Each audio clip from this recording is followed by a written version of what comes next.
reach. Skill stackers in the building, no speech. They talking waffles, syrup, and fees.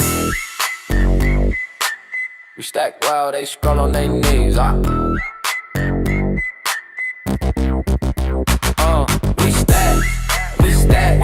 We stack. Tell them that we stack. Now I'm mad and strong, never crack. We stack.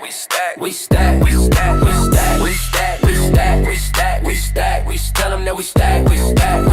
No levels, go back. We stack. They say put a fuck in it. We ain't done, bruh, still serving. He homie militia on the run up. They talking waffles, we flipping in FT plays. Diamond hand steady, you still a paperweight. From LA to Lagos, we live that skill stack of life. Every dip, just a chance to buy right. We don't panic, we build, we chill.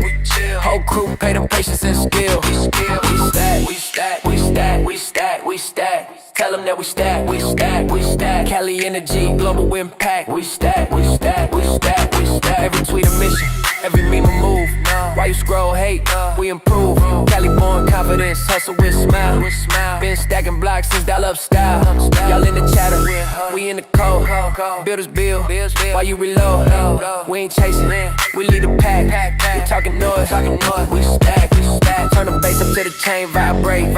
Skill stackers don't wait, we create. From Cali to the world, new wave impact. You ain't late, just catch up to the stack. We stack. Tell them that we stack. Diamond man, hand strong, never crack. We stack. Cali born, global track. This ain't the end, it's the warm up. Cali born, global track. This ain't the end, it's the warm up. Skill stackers, me militia. Skill stackers, me militia.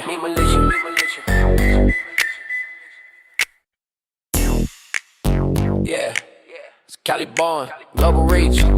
Skill stackers in the building, no speech. They talking waffles, syrup, and fees. We stack while they scroll on their knees. There comes a moment when the people who kept building in silence finally hear the whole world knocking. We found our floor, now we build from it. 2 million beneath our feet, 10 million on the horizon. These are not the days we wait. These are the days we rise. We came through the fire with the Welcome to the Chain Breakers, where we don't play by their rules, and we sure as hell don't ask for permission. This is the show for the rebels, the builders, and the warriors of Web3. And we're tearing down the old systems, one skill, one project, and one blockchain at a time. And we're building a new economy that's powered by freedom, AI, NFTs, and Stacker. Every day we're bringing you the real talk, the projects that are worth betting on, the people who are actually making moves, and the plays that we believe will set you and your future free. Giveaways, we got them. Skills, we're stacking them. And chains, we're breaking them. This is the new frontier, and this is the Chain Breakers. Now let's get to work. Skill stackers, let's go. Warrior Wednesday in the house for Chain Breakers.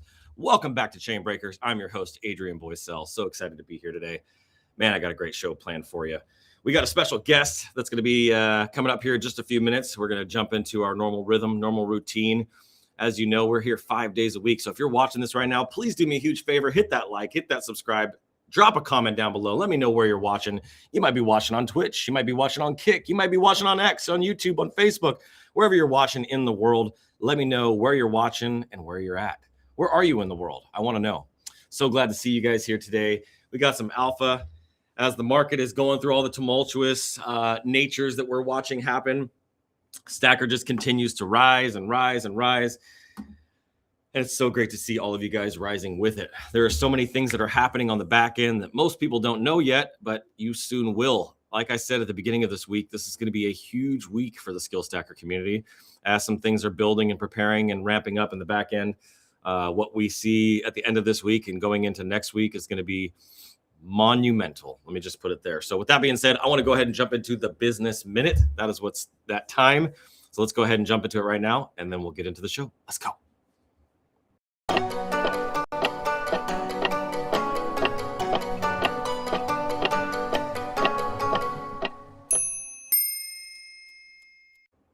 Today's Business Minute is innovation. Yes, innovation is the reward for curiosity. Innovation doesn't just begin with better technology, it begins with better questions, right? I always talk about this. A question well asked is a problem half solved.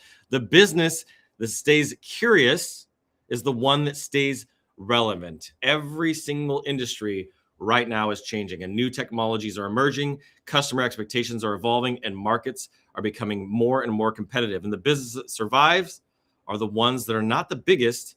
They're the ones that continue to innovate. Hold on a second here. Let me just do something real fast. There we go. I just realized I did this for the first time ever. That is not the Business Minute. What in the world? That's okay. The show goes on. The Business Minute for today. Gotcha. You thought you were having deja vu from yesterday. Renewal creates sustainable success. That is today's Business Minute. As I was reading those lines, I'm like, wait a minute. I read this yesterday.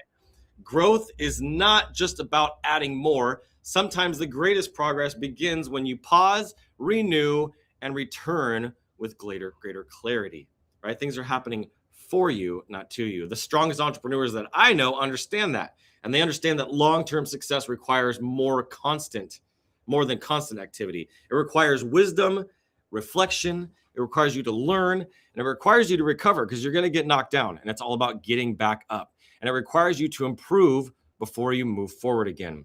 Renewal is not just about stepping away from your vision. It's about strengthening yourself so you can pursue it with greater focus, greater energy, and greater purpose. One of my favorite P words. The businesses that endure are built by leaders who know when to build, when to refine, and when to prepare for the next season of growth. That's where we're at right now. We're in the next season of growth. The core lesson I believe here is very simple. Renewal restores perspective. Perspective will improve your decisions. This is very key. And better decisions will strengthen your execution. And then that consistent execution is what creates that lasting success. So here's my advice to you. I got 3 tips. 3. Numero uno. Number 1, reflect before you rush. Reflect before you rush. Regularly view your goals, your habits, and your systems. What were those 3? Put them down in the chat. Review your goals, your habits, and your systems. Your goals, your habits, and your systems. Put those down in the chat. I want to see if you're actually paying attention. Are you locked in? Growth begins when you identify what needs to improve before chasing something new. We're going to have that moment of reflection today in the Grand Council. Number 2, tip number 2, numero dos, is renew your mind and your skills. Invest time in learning, resting. Yes, resting, I said it. I know, something that I struggle to do. And developing yourself, not just here and in your skills, but your body, your mind, and your spirit. A renewed leader makes better decisions and leads with greater confidence. Tip number 3. You know what I'm going to say here. Numero 3. Number 3 is refine what already exists. That is what the biggest topic for today with the Grand Council meeting is going to be at 4 p.m. today. Renew what already exists. Before adding new products, adding new strategies, changing up your strategy, or making any new commitments, improve what you already have. Small refinements often create the biggest breakthroughs. We made one small change to the Me Militia platform, and it's going to change everything. It goes from having a really difficult time onboarding new people to making it effortless to onboard people. And that's why the memilitia.io platform is going to be such a big hit when this launches here soon. As you guys know, that's about to get released. You got the beta version live right now. It's going on to DevNet. Some big things happening there. Renewal is not just a sign that you're falling behind. Renewal is not a sign that you're falling behind. It's a sign that you're preparing for what's coming next. Take that time to grow. Take the time to refine, and then return stronger than before. And that's your Business Minute for today. Let's go.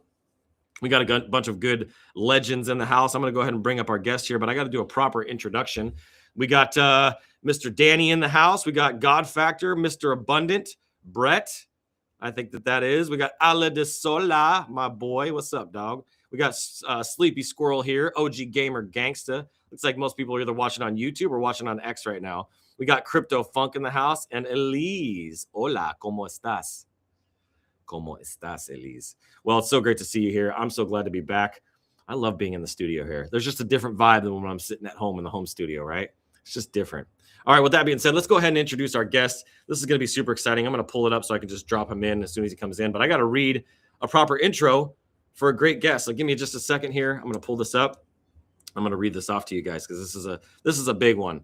All right. Today in On Chain Breakers, I'm joined by Adam Chronister, a digital marketing strategist, keynote speaker, author, and the founder of NLeaf, a nationally recognized agency that helps businesses scale with data-driven SEO, paid media, and AI marketing systems. Oh man, we're going to get to nerd out. It's going to be so fun. And over the last 15 years, Adam has worked with brands like Dallas Fort Worth Airport, Smith's, and the University of Idaho. And he's been featured on outlets like the Wall Street Journal, Business Insider, Market Watch, SEM Rush, and Valiant CEO magazine. I want to know about that. He was even named one of MSN's, I didn't know, is MSN still around? Yeah, MSN's top 10 disruptive entrepreneurs to watch in 2025. He's the author of The Authority Engine, How to Become the Brand the AI Recommends. I freaking love that. A book about how to build a real brand authority in a world where search is increasingly run by large language models and AI engines instead of 10 blue links. But behind all of that is a deeper story. Growing up with an absent drug-addicted father, fighting through learning disabilities and turning that pain into fuel to build an agency, speak on stages all around the world, and create a different legacy for his kids. So with that being said, I want to welcome our guest, Mr. Adam Chronister. Yo! Hey, my man. How's it going? Good to see you. Yeah, likewise. Awesome. I love the idea of renewal because I just had to do that with my internet connection. So there you go. Right. Go. But here I am. I love Thanks for having me on the show. Well, we're grateful to have you here, to be able to have the community learn from you. We get a few hundred, 400 or 500 people sometimes more people watching the show throughout this. So for those that don't know you, that are meeting you and seeing you for the first time, introduce yourself. Who are you? What do you do? Yeah, well, you did a great job already, but with the summary. But yeah, I'm just all around, father, family man, digital marketer, networker, you name it, right? I don't know what I can do on top of the great intro you already provided, but anything you want to know, I'm an open book. So. What I'm interested in, I think this is a fun topic because this is something I've been diving heavily into myself after reading Qasim Aslam's book on AEO and studying AEO and GEO and AIO and all the different terms that all these experts are coming up with now. They have like 5 terms for what AI engine optimization is. But as an AI search guy, you said that you've seen more broadly as a general entrepreneur and investor. What does your world actually look like day to day right now? Yeah. So, I mean, for over a decade, I've been running our agency NLeaf and heavy focus on search marketing, right? And so we've been entrenched in the world of search and essentially helping brands show up in search systems. Now, predominantly that's, your traditional search engines. But of course, as you and I know, and I'm sure our audience here, that is changing rapidly, right? The way that people find information is now merging and more diverse than it's ever been. And so large language models and AI are a big part of that. So a lot of the day-to-day is doing what has traditionally worked as it relates to search engine optimization, paid advertising, web design, social media marketing, all of those things. But on the search realm, it's much more about finding new opportunities and layers on top of, traditional search engine optimization, and helping our clients kind of navigate this new territory, right?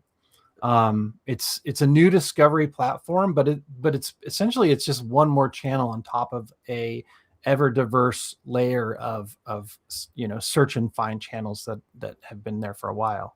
What's funny about this is I was talking to my business partner this morning specifically about SEO and you've heard for 10 years now, I got an itchy nose, but for 10 years now, you've been hearing about how SEO is dead, right? It's been like, oh yeah, I've been hearing about that since I've been in the industry. Seriously, right? SEO every year there's an article on how SEO is dead, right? I'm convinced that somebody created that just to deter people from getting into SEO. But what I'm noticing is that SEO has actually become more valuable than ever, especially with AEO and GEO and all the different terms and everything that you can do now with local searches, like getting ranked on Grok and Gemini. And there's so much more now with SEO than there ever is. There's more opportunity in SEO than there's ever been. Would you agree with that? Yeah, 100%. So I just heard a stat that even Google's actual search traffic is, I think, at record numbers, which you wouldn't think so because, there's this idea that like large language model is taking away from Google search. But it's just not true. Now, there is a diversification of how people search. Even myself, I find, to your point, like I'm doing way more search like than I ever did before. But a lot of it's a lot more nuanced, like everything from, I literally have a thought and I'm like, I'm going to search it up, and Yeah. a lot of that it's in large language models. But some of it's still in traditional search or using a hybrid like Google and Google Gemini.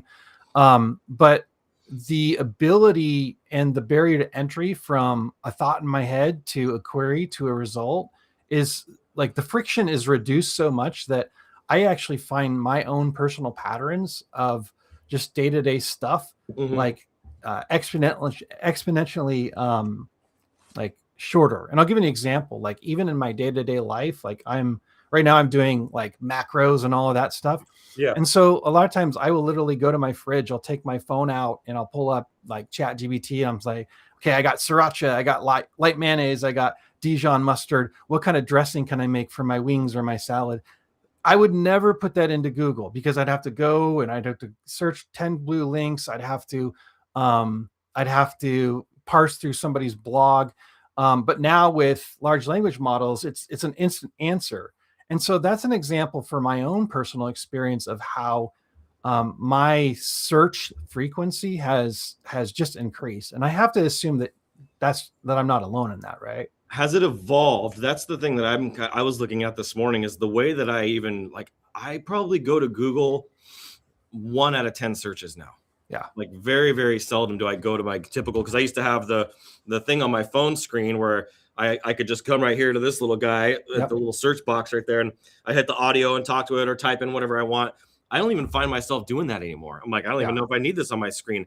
I just go to Chat GPT, or I go to Claude, or I go to Grok, or I'll go one of the Gemini. I use Gemini a lot, which is interesting for that kind of search. Yeah. I feel like the search results that I get are great on Gemini, but if I actually need like strategy, I know I'm going to use it to put together a plan, I'm going to Chat GPT or Claude. Like, those are my go-to tools. So I think that the way that search is evolving is an interesting topic and an interesting thing to kind of discuss. Yeah, and that's the thing too. Like, I wish I remembered who put out this case study, but it was a really good case study. And the whole concept is that, and we see this with our clients as well. There's a lot of like obvious interest in how do we get in front of large language models, and we can discuss that because we have some methodologies behind that.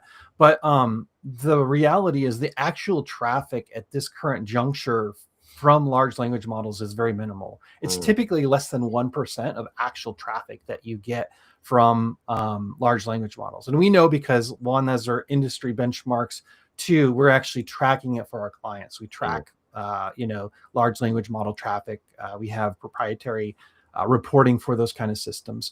But what's interesting, and what this particular case study uncovered, is that large language models become the new discovery point, where somebody does a search. Hey, what's a plumber who specializes in, legacy plumbing? These long queries that are way more nuanced than they were before. And then typically people go to maybe your Google Maps, start looking at reviews, or go to their social media property to start looking at reputation, and then they actually convert.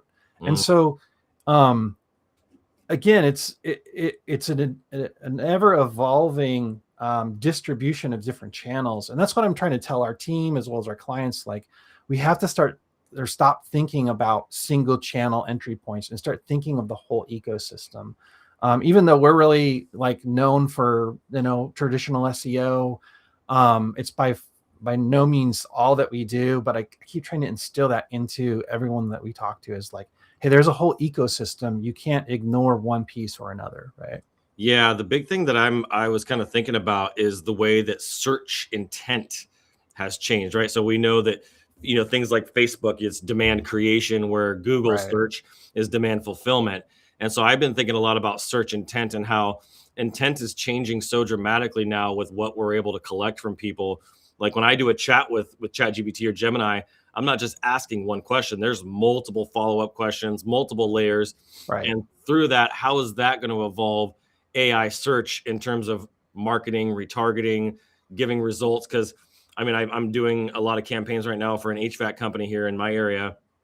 And I'm seeing people asking very different questions than they used to ask. Yeah. Like, what is the best HVAC system that has the greatest warranty? Like stuff that's very like those are buying decisions, right? Those Yeah. are not like I'm just curious about HVAC companies in my area. These are like I'm looking for the specific best type of equipment and the more educated buyer. So if I can place Kendrick's blog articles, which I've been doing a lot lately, if I can place Kendrick's blog articles in front of people for these different types of things, that gives me a huge advantage while my competitors are still trying to focus on all the other organic search terms. I'm actually going to pull this up real quick and show you because I think this is an interesting case study here to show people blog articles and what I'm doing with AI engine optimization.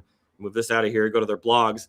Like the kind of articles that I'm creating. Oh, these are weird. It didn't do my thumbnails, but I have a thumbnail template I created, but like best HVAC brand in California, right? With 45 searches. Mm-hmm. I have one that I did the other day. This one's killing it. How to hire an HVAC installer in 2026. Yeah. A homeowner's guide to cost, credentials, and red flags. Like these are real views, 522 views on this. And so I'm finding the results in AI engines. AI engines is where this traffic is majorly coming from, as the majority of the traffic is coming from this. So I'm trying to find terms like this, like 103, 570, AC not cooling, the number one airflow mistake Sacramento homeowners make. So this is the kind of stuff that I'm doing for him, and it's starting to work really, really well. So I'm seeing a different kind of search intent happening now, and I'm trying to go after the specific keywords that are focused on highest buyer intent possible. And I know that there's multiple questions to get to that highest buyer intent. Yeah, that's how we're shifting things too. Like when it comes to content, like what we did before with traditional long form content doesn't have as much effectiveness as it used to be, right?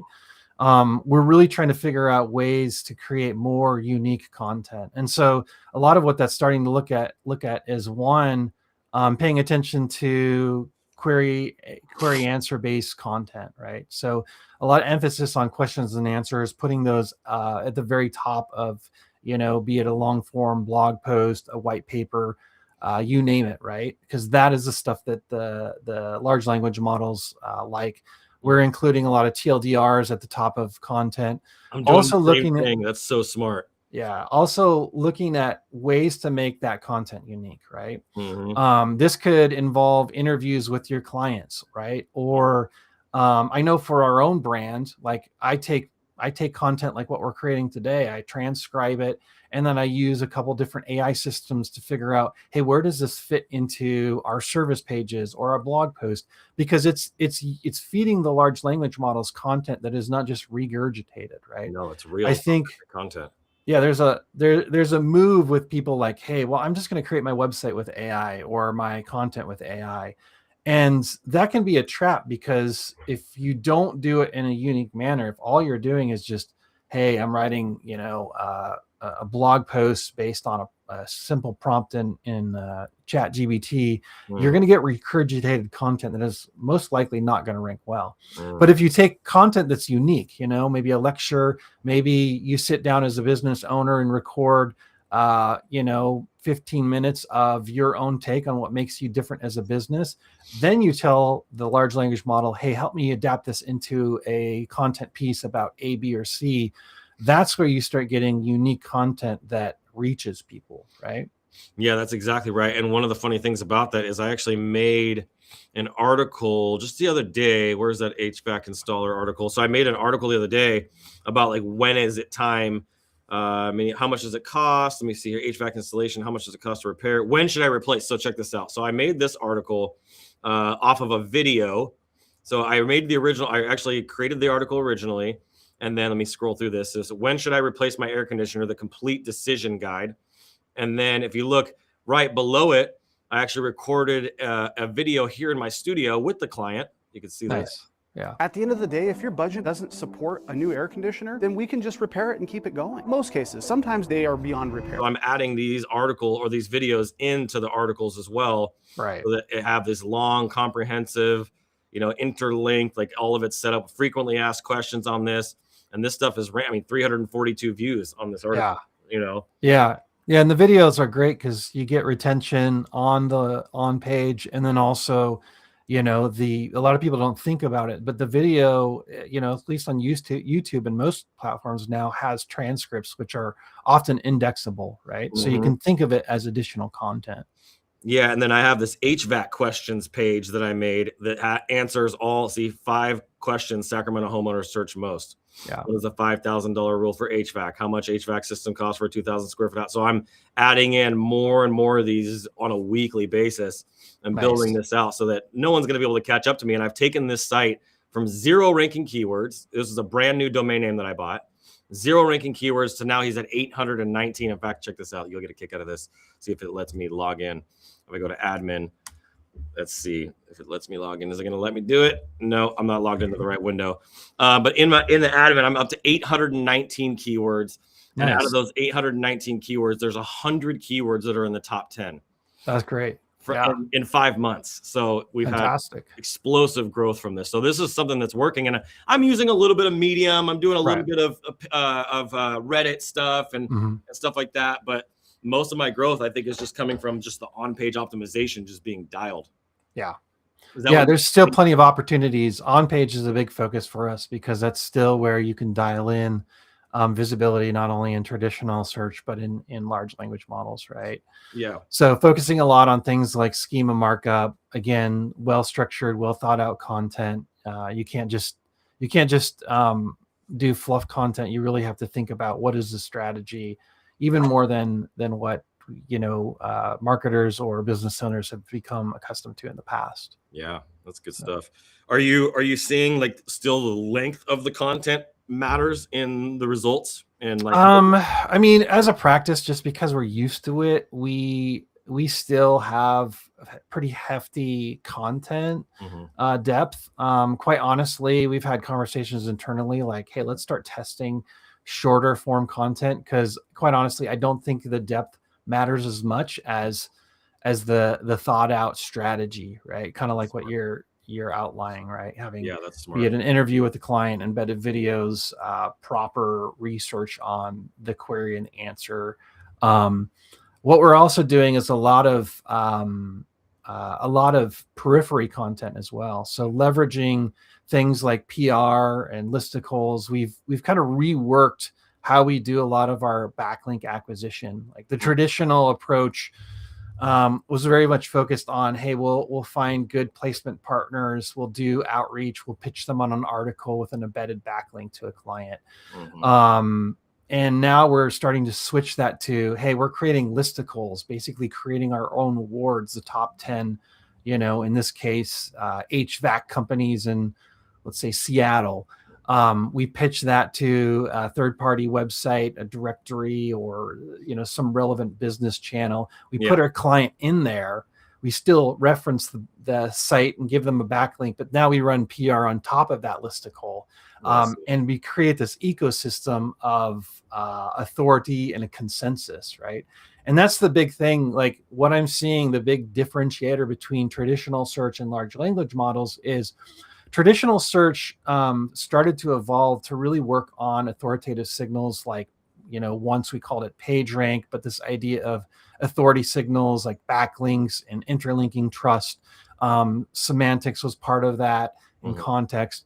But large language models, they're almost predominantly contextual, meaning that they're looking at what is the consensus of a brand, of a product, of a business owner. What is the consensus in the signal, right? And that starts with your website. Like, what does the website say that a business or an individual or a product does?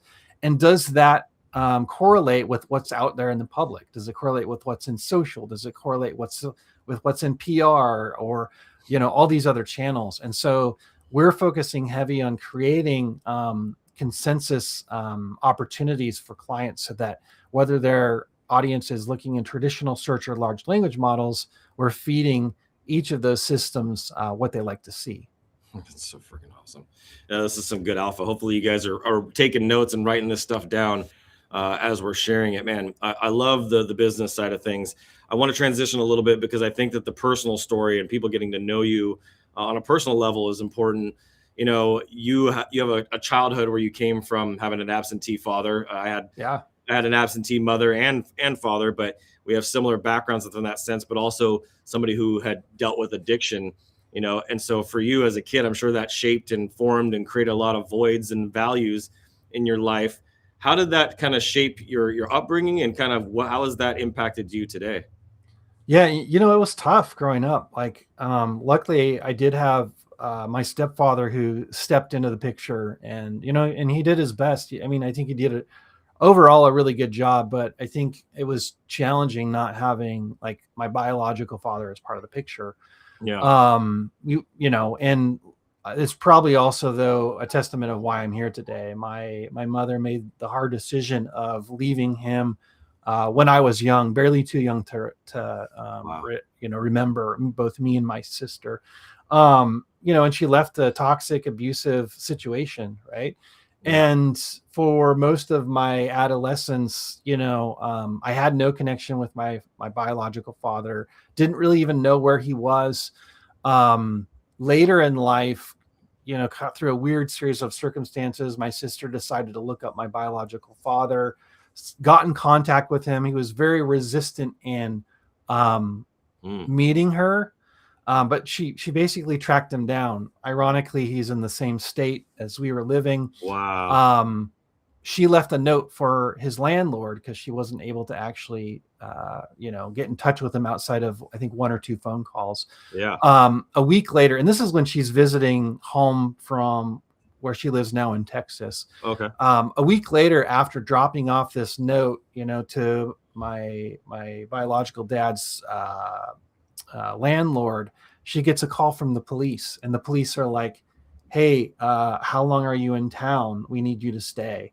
And she's like, "Well, I have plans to go back home, so unless you tell me what's going on, Yeah. I'm not leaving." Yeah. Long story short, my biological father apparently passed away, died of a stroke. They found him in the river. Oh Um, gosh. so my sister, my mom, and I were there to really kind of get into his property, see the result of a life of um, Addiction. drug addiction and probably mental issues. And yeah, it was surreal. You know what I mean? Like Wow. the apartment was like a 2-bedroom, 1 bath. It was filled to the brim with just crap, you know. Wow. And it was at that time I realized two things. One, I realized like, wow, my mom really saved us from Mhm. what could have been a very troubling life. And two, ironically, I got this haunting feeling because this is a man I never knew. Mm. But on the flip side, I realized like this could be me, right? I have the tendency in myself, if left to my own devices, to fall into this chaos, right?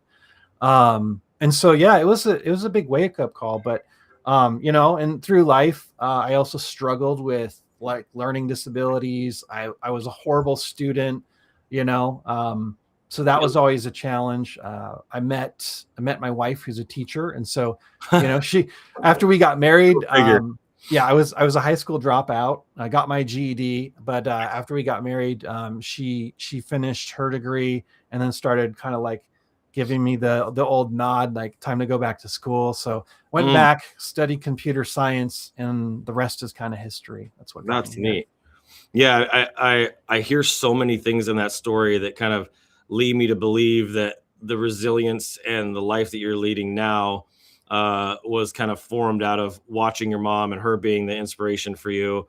And so I'm just curious, like how much of your drive in business today, like all the success that you've had so far, being featured in the places you're featured and getting on stages, and like a lot of that drive, you have to have a lot of determination to drive because you're going to get rejected, you're going to get told no. How much of that came from that childhood and that upbringing and that void that you had in your life? Yeah, I think it's a big part of it. Like you know, my goal in life is to, you know, kind of like some of the themes in your show is to break the chains, right? Like Mhm. I pride myself in being, you know, I'm by no means perfect, so don't get me wrong, Yeah. but being a very present and involved father of 2 kids. But a lot of my drive for, you know, living a good life is based on creating that structure, not only for myself, but for my kids and my family, right? Making sure that your kids never have to repeat the same story that you went through. 100%. Yeah. Like, and so yeah, I think, and also it's the antithesis. It's like, I know what I don't want to be. Right. And I know what I could be if left to my own devices. And to be fair, in my high school days, I was heading in a wrong path. Right. I like to tell people I got it out of my system early, but, if things in my life didn't change, right, some of that came through faith and some of it just came through reflection and being cognizant of, hey, I have a choice in how I lead my life. I don't have to fall in the footsteps of my ancestors, and I have the ability to turn a new page. So those that come after me hopefully have a As good they say, opportunity. sins of the father, right? Like a lot of people Right. get stuck in that and fall into the same patterns, regardless of not being raised by that. There's nature versus nurture, right? It doesn't need to be nurtured in you to have some of those same things that are passed on from generation to generation to generation. It's in our biological DNA. So for you to become who you are today and to overcome and to change your family tree the way you have and break those generational chains is a big deal. And was there, you said the word antithesis, and as soon as you said that, it made me think, like, was there a moment, was it in the moment where you were in your dad's place, or was there a moment for you where you're like, this cycle is going to end with me? Was it when you found out you were going to be having kids? Like what was the kind of the big aha antithesis kind of moment for you? I mean, I think my drive started slightly before that, but that was the biggest wake up call, right? Because up until that point, my dad was kind of an enigma. I didn't know who he was. I didn't even know if he was alive. I assumed. I didn't know if he moved on, if he improved his life. All I knew was stories of addiction and abuse. And it sounds like later in life, he was, trying to fight that. But the wreckage of the past of his life was still very much there. Right. Yeah. I still can't explain, obviously I was, it was that one weird chance that my sister dropped in. Otherwise, all of this could have happened and we probably never would have known. Wow. She just had to be in the right time at the right place and have this inclination to reach out to him. Again, there was a silver lining because he was, he was starting to try to change his life around. I know, like, those that struggle with addiction, that can be a long road. So I just have to believe that we were allowed to see like, hey, this is what was, and he was looking, and I don't know, maybe God took him out before he fell back into, the depths of his depravity. But nonetheless, I was allowed to see it for whatever reason, and it's something that I think about a lot and realize, what could be. I still, to this day, I'm by no means a neat person. Ask my wife, because she is like the exact opposite of me. She's like a not a clean freak. That's maybe taking it too far, but she likes nice and tidy houses and stuff like that. I'm a little bit more scattered, but still to this day, if stuff starts building up, like, in my office, I'll take a bag and just start throwing stuff away because I'm like, nope, this is too familiar of clutter and chaos. Well, Adam, man, thank you for sharing so openly and honestly about that. I know some of those things can be difficult to share, and especially when it comes to your father and things like that and his passing. So I'm sorry to hear about that. What I'm interested to know as well, because I know that we're both agency owners and we probably have similarities there too.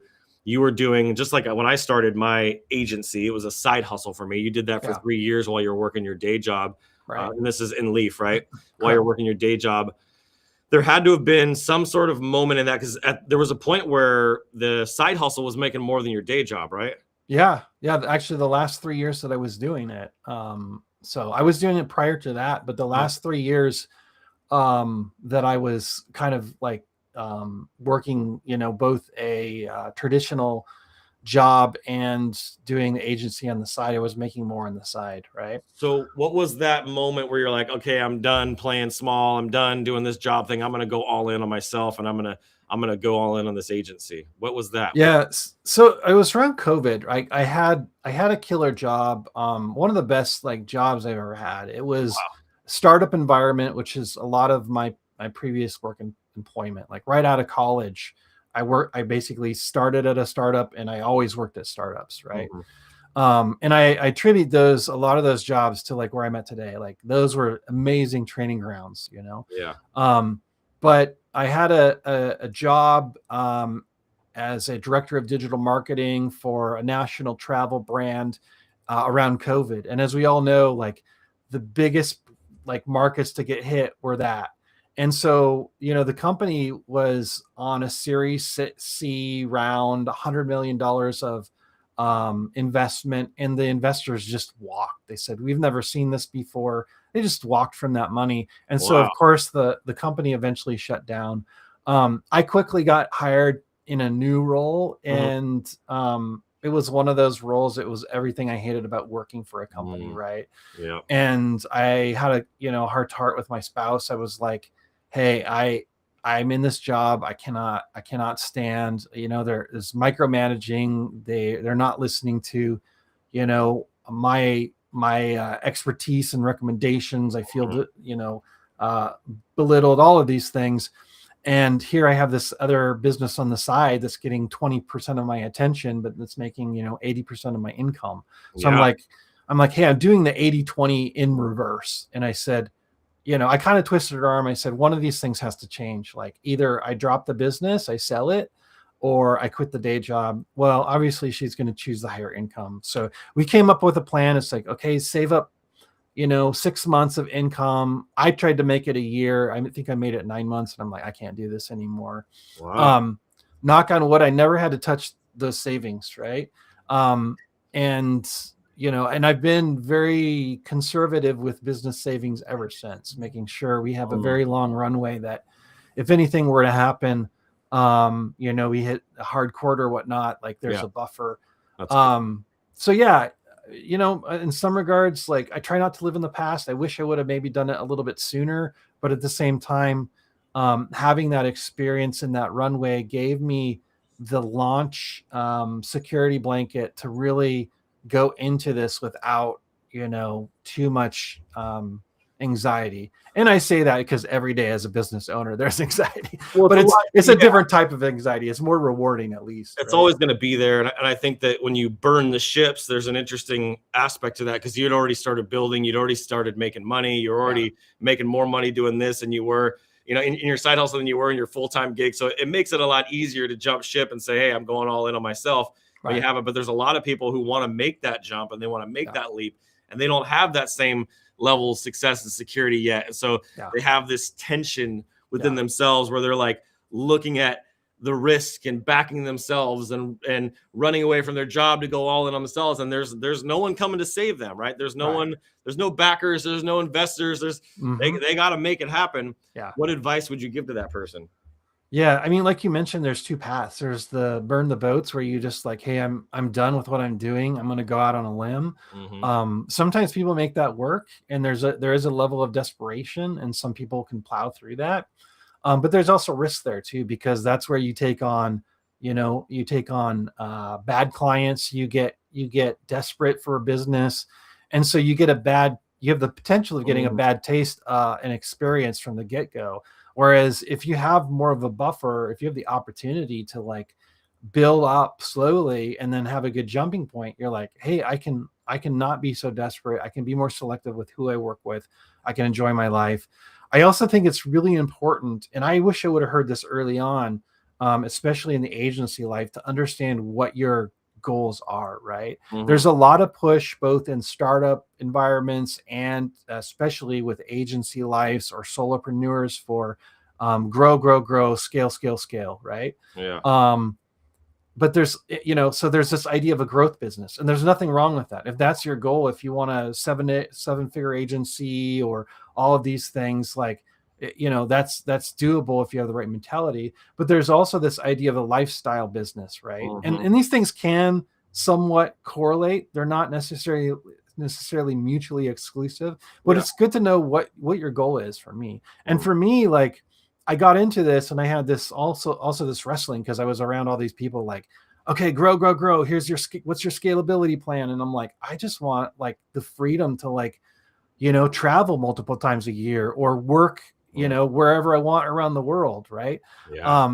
And that's been my maintenance and my anchor. Cause that's why I got into this is I didn't want to have to ask a boss, to take an extra week off, or work from, South America, or to go on, 2 international trips a year. Right.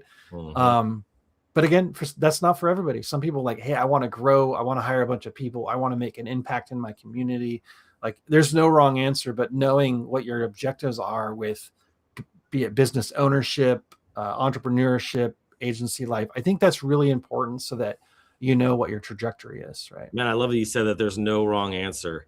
You're gonna have to figure it out, and you're gonna jump from the plane and build it all the way on the way down. In a lot of cases, regardless. So that's really, really good. Okay, I got 2 last questions, and then we'll do our challenge that we like to do. But one of my last questions for you is: you have this spicy take that a lot of people that are selling SEO right now don't actually know how to do SEO. Yeah. What are you seeing out there that's led you to that conclusion? Yeah, it's unfortunately been the case for years now. Um, I see this a lot. There's a lot of well-meaning, even like great web development and web design companies and agencies out there, right? And we inherit a lot of their websites, so we know. But and the obvious question after you build a website with a company is like, hey, now we need you to market it. Can you do SEO? And the impulse for a lot of businesses is, I don't want to turn away business. So, oh yes, we can do that. Right. Yep. And a lot of it's what I call check the box SEO. Oh, making sure meta titles and meta descriptions are The filled basics. out. Yeah. Yeah. All of those are bare essentials. It's not primarily what's going to move the needle. There's a whole plethora, a whole soup of things that really have an impact. And it makes sense too, because I have a computer science background, and I realized quickly out of school that, hey, I love this environment, I love this space, but I don't think I'm the one that should be writing code all day. It's not where my my brain operates the best. Now, data science is another story, right? That's where I live and breathe. I love analyzing data and trends and figuring out strategies. But those are different disciplines, right? A data science and a scientist and a computer scientist are 2 separate people. Totally. Same thing with a content writer. I don't necessarily want a super skilled content writer writing development, right?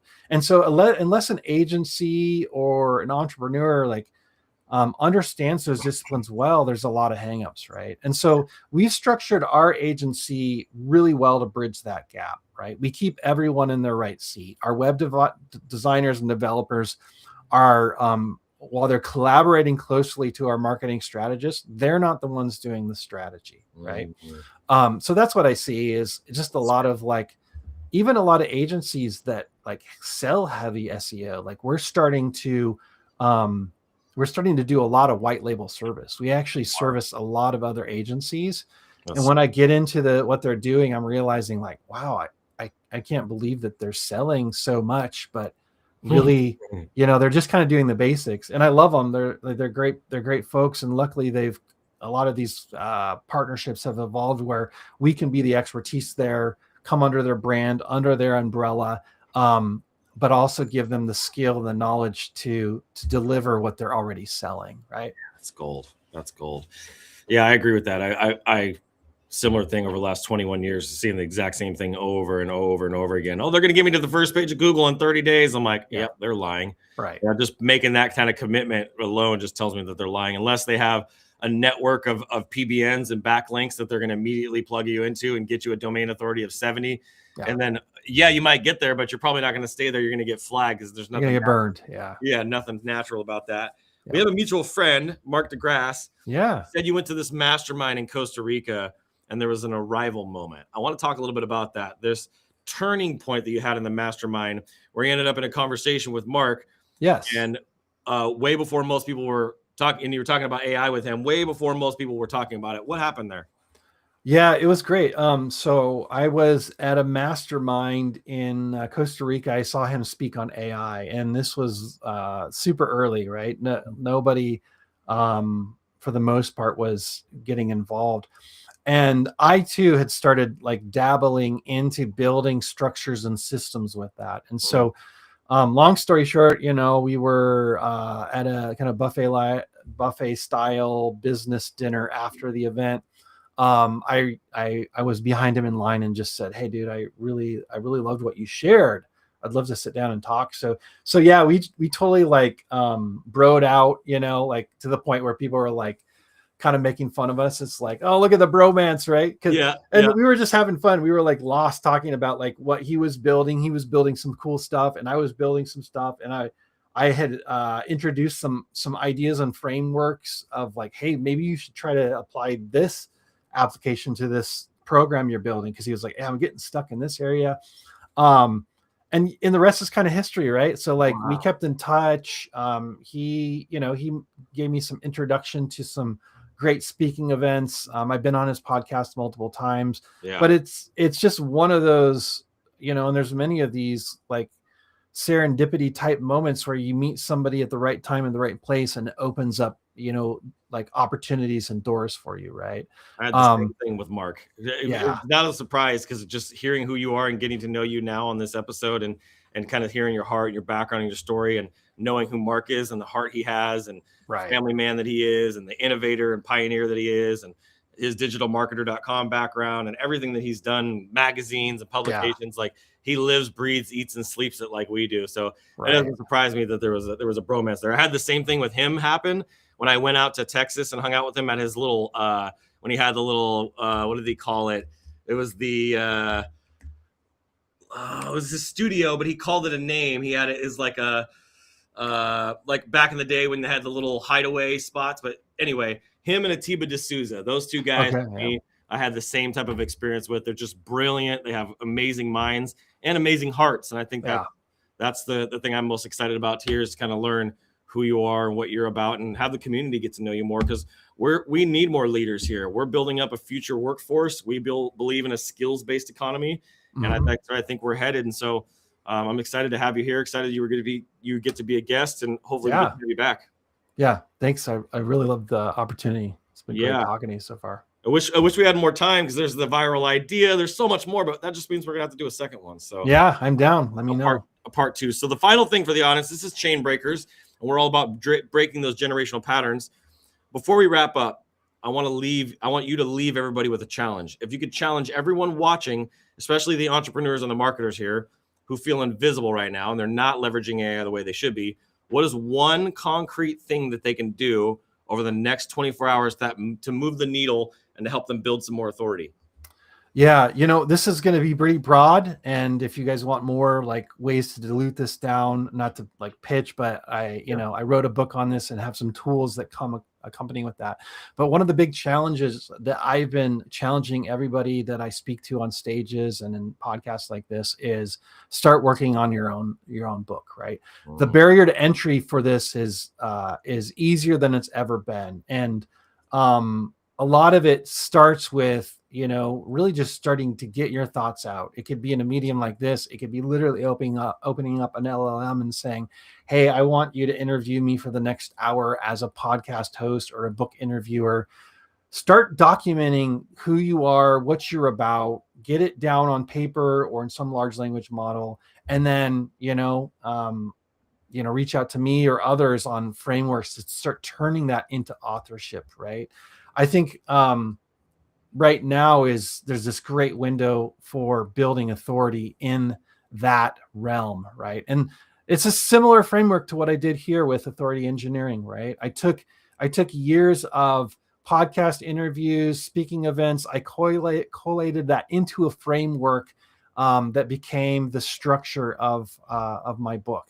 So yeah, it's a great authority builder, and it's easier to do now than ever before. Man, I love that. Oh, I'm not signed in here. Yeah, I'm going to grab a copy of it. I love it. We have a lot of stuff that we got to talk about offline with Brand Butler. Anybody wants to build a business, scale a business, grow a business, they should be using Brand Butler. I think it's a really cool tool, and I think you'll love it. Yeah. I want to introduce it to you and kind of show you, because it's alignment with what you're talking about. And so I'll check out your book. We'll continue the conversation. And man, you guys got to go start writing your book, even if it's a small little ebook. Just do something. Start the process. You just got to get that started. Will you be swimming with the fishes? Capiche? All right, brother. I appreciate you so much. Thanks for being here today. We're going to do some giveaways, and I'll see you again soon. Thanks again. All right, brother. Later. Man, see, these guests just don't disappoint.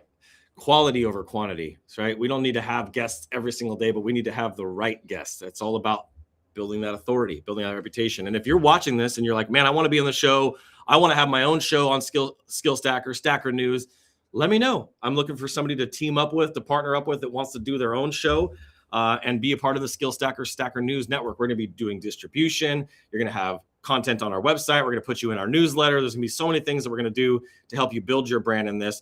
And I'm not charging anything for it. I'm not charging anything to do that. I'm looking for one person. We're going to produce the whole show, all the assets, the music, everything. So we only got 5 minutes left. We went a little longer than we normally do. But Danny, you need to write that book. Do it. Start the process now. You can write one page today. Write the first page. That's my challenge. You guys want to know what my challenge is? Write the first page. Just write one page, all right? Let's get over to the wheel. We're going to do a couple of quick giveaways. It's going to be pretty easy. We don't have a lot to spin for today. Let me see if I have my handy dandy notebook I can grab real quick. But I'm going to open up the wheel today. You can see what we got on here. The wheel has, I think I got a big one on here. Let me make sure I got a decent sized prize for you guys today. 10K right there. So yeah, I got 10K on the wheel. We're going to go ahead and spin it. I believe the first one is 6 FKL, but let me grab my notebook. Got it right here. Hopefully I didn't leave it at home. Sometimes I leave my notebook. Nope, it's right here. And where's my pen? And here's my pen. Cool. Got them both. Let's go ahead and start spinning. We got to make this fast. I'll put a little bit of music on. We've been playing some of the Boss Don songs, Mr. Abundance songs. Yay. That's right. Sonny loves it. Let's go ahead and play a couple songs. Are you going to spin this, Bun? Yeah. Come spin. All right. We're going to come over here. Guard the Fire. It's one of my favorite songs. We're going to spin the wheel. Hold on. We're not ready yet. We're going to read off these wallets real quick. We got 6 F A L 7 S 1 T 2 1 C R 7 D T N 7 J C E 5 E E 1 3 times. I'll be right back. And A K B E Q. Okay, also 3 times. We got 3 7 G7. That was from yesterday. All right, so that's it. Only a few wallets to spin for. Let's go, Bun. I'm going to spin one, and then you're going to spin the rest. 6FKL. Here we go. Spinning it. We got 3 minutes left. Got to spin all these in 3 minutes. Let's go. 500 stacker is on the first one. You're going to get that to your bag. I think this person has a commander, so that's 4X. You should be getting 2,000 stacker in your bag. That's about $4 or $5 with a stacker right there. Are you coming or what? All right. Next wallet spin is 7S1T. Ready? Spin it, baby. Are you gonna do the Gotta come closer. Gotta come closer. You actually gotta climb up here. like you did last? Yeah, There we go. We got 500 stacker for 7S1T. Look what my 500 shirt stacker. says. Look at here. On Wednesdays we wear black. That's right. We got Show it, the microphone, by the way. 21CR. 21CR. That is the next wallet up on the wheel. Let's go. Spin it, baby. Oh, sorry. You see that eye roll? Where'd you learn that from? You know, You know. nothing. All right. We got 7DTN is next. Go ahead. Spin it for 7DTN. Here we go. Shit, don't touch that. It's like my little Vanna White right here. 500 stacker. 7JCE. Here we go. 7JCE. Spin it, baby. There we go. 7JCE. What about Anthony and Bobo? There. I don't know about them. I'm going to get with the program. There you go. 250 stacker for 7JCE. We got 5EE1 3 times. Go ahead and spin for 5EE1. First spin. 1, 2, Oh. 3. 51 at a time.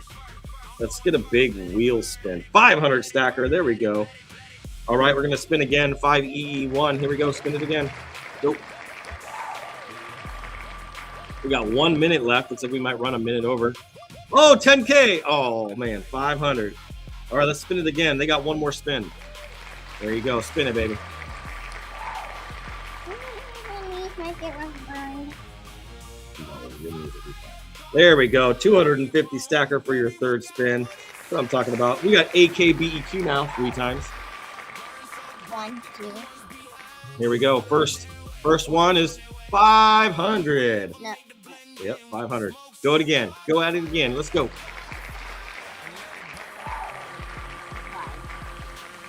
It's 10 o'clock. It's the end of the show. Oh boy. I gotta have to refresh the 8 with the. Oh, we got a burn on there. I forgot. We got 500 stacker right there. All right, spin it again. Spin it again, bunny.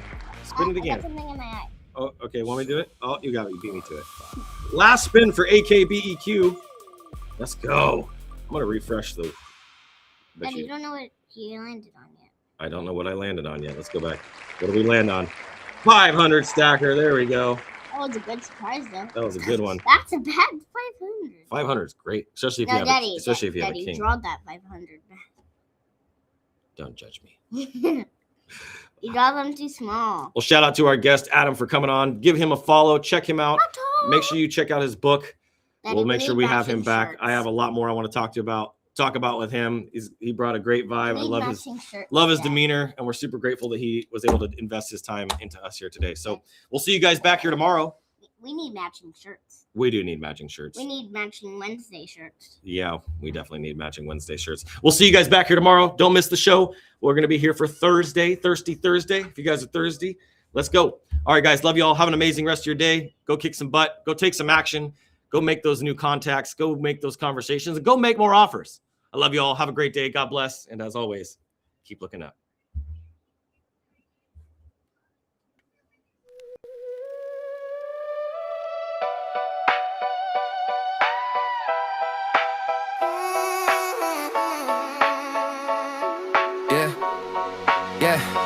Gas fees high while it's light, staring at a chart at night. Men they hoping JPEGs, watch them fade out overnight. Friends that quit, headlines laugh, timelines full of doubt. Every green candle came with knives when the red ones watched us out. Slept on couches, lived on 9, disco pings at 3 a.m. White papers, broken promises, still we shipped again. Lost some bags, lost some friends, earned who's real, who schemes. You don't earn conviction till you watch your vision bleed. Ain't called us certain, ain't called us dumb, but nothing great was built where comfort comes from. These are blockchain dreams, built on broken screens. Falling down 7, standing up 8 times clean. We got scars from rugs, lessons from thieves. Still stacking our skills, yeah, skill stack a mentality. Let them talk, let them scheme. We don't scare. From the ashes and the crashes, still we believe. Yeah, these blockchain dreams ain't for the weak. Been market winners, rhyming night, shipping when it's cold, building when the room is empty, no applause, no gold. Watch the grifters come and go, hype won't splash, truth is slow. Real ones stay anonymous, heads down, coast your lows. Learn the game the hard way, trust spinner's glass. Every cycle shakes the tree, only roots last. Didn't chase the pump, didn't beg for clout. Just kept stacking blocks till the noise burned out. These are blockchain dreams, built on broken screens. Falling down 7, standing up 8 times clean. We got stars from us, lessons from thieves. Still stacking our skills, yeah, skill stack a mentality. Let them talk, let them scheme. We don't scare easy. From the ashes and the crashes, still we believe. Get it, blockchain dreams. Hey, for the weak. Skim is loud, good is quiet. Fuck its clicks, true starts riots. Every loss just sharp in sight. Pain turn plans into blueprints. My savior's cold, no easy road. Just keeps me whole, your lives are cold. If you break, we fix it slow. It's how you really build it, bro. Didn't quit, didn't fold, didn't saw the vision when the market froze. These are blockchain things.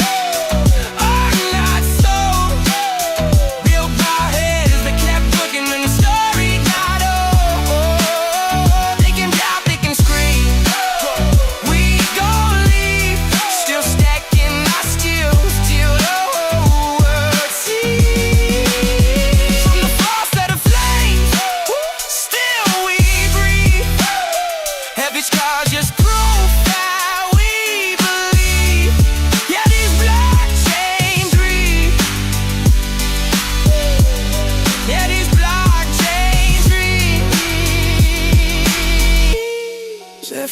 still